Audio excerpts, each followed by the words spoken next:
Бәріңізге сәлем достар, сіздермен бірге Бекс KZ. Сіздер маған ұрсасыздар ма, боқтайсыздар ма? Мен оған көнем, өйткені айлар өтіп кетті ғой, вообще-то біздің көріспегенімізге. Және бұл кім деп тұрсаңыздар, бұл Бекс KZ. Әрине. Сәлем достар, сіздермен бірге Бекс KZ. Бүгін біз сіздерден кешірім сұраймын. Өте ұят. Мен біраз күн бойы, біраз ай бойы видео шығармай кеттім. Ютубта былайша айтқанда жоқ болып кеттім. Сол себептен сіздерден қатты кешірім сұраймын.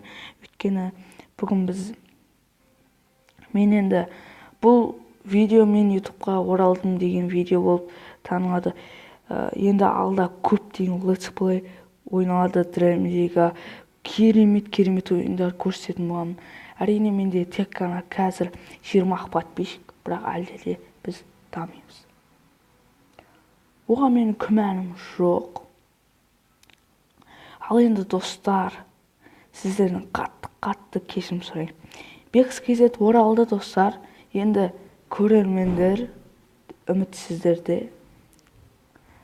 Және де сау болыңыздар. Сіздермен бірге болған Бекс KZ оралды.